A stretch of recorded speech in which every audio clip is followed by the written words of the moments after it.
Hello বন্ধুরা, কেমন আছেন সবাই? আমি কাঞ্চন, আর গাছের কথায় আপনাদের সবাইকে স্বাগত জানাই। আশা করি আপনারা সবাই ভালো আছেন।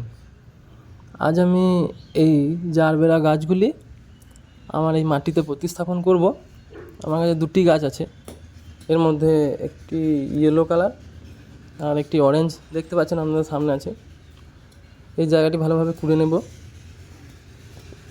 গাছটি বসানোর জন্য, এবং ভবিষ্যতে অনেক চারা এই গোল সার্কেলটির মধ্যে বেরিয়ে আসবে। নানান ধরনের চারা আমি এই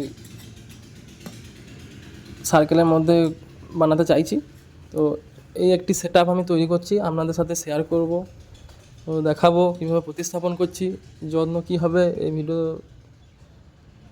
তৈরি করতে করতে আপনাদের সাথে শেয়ার করব এর সমস্ত যত্ন পরিচর্যা।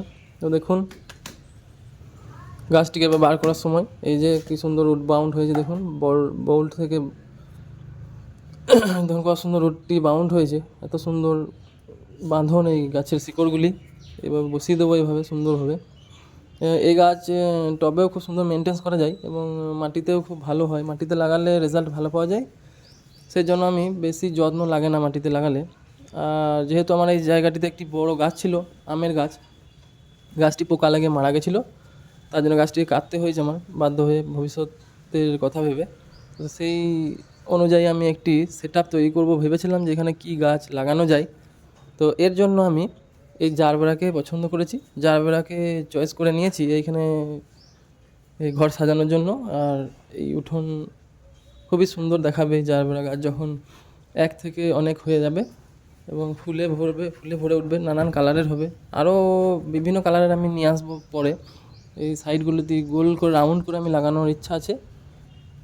তো দেখুন এই গাছের বেশি যত্ন লাগে না। যদি আপনারা টবে লাগাতে চান, এই যে আমার একটা দুটোই টবে ছিল, একটা প্লাস্টিকের আর একটা এই মাটি রয়েছে আপনাদের সামনে দেখছেন। তো এই টবের জন্য এই গাছ 40% ভার্মি কম্পোস্ট, 20% বালি, যে বিল্ডিং তৈরি করা লাল মোটা দানা বালিটি। কারণ বালি দেওয়ার কারণ হচ্ছে এই টবের জন্য যদি আপনারা করতে যান তাহলে এই গাছ কিন্তু ধসা এবং পচা রোগ বেশি হয়, মানে গোড়া পচা রোগ। তো টবে যদি যেহেতু লাগিয়েছেন সেই জন্য জায়গাটা অল্প, সেই যেহেতু জায়গাটি অল্প তার জন্য টবে আপনাদেরকে ওই বালি মিক্স করে মাটিটিকে ওয়েল ড্রেন এবং ঝুরঝুরে করতে হবে সর্বপ্রথম। আর ড্রেনেজ সিস্টেম তো আমি আগেও দেখিয়েছি বা বারবার বলে থাকি আপনাদের কীভাবে তৈরি করবেন। ড্রেনেজ সিস্টেমটি মাস্ট যে কোনো গাছের জন্য, জারবেরার জন্য তো একদম অত্যন্ত জরুরি। তো দেখুন খুব সুন্দরভাবে গাছগুলি বার করে নিলাম।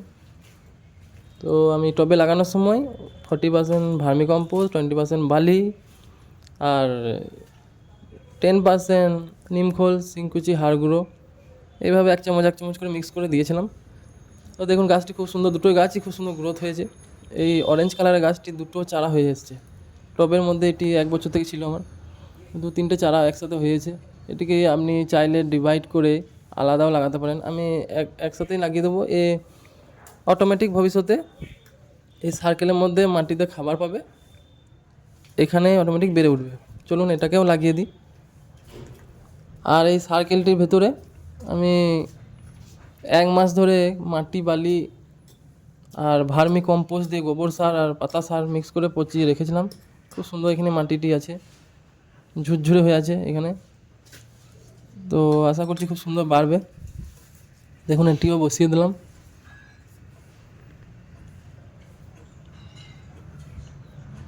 ভিডিওটি শেষ অবধি দেখবেন, তাহলে সমস্ত তথ্য এই ভিডিওতে আপনারা পেয়ে যাবেন।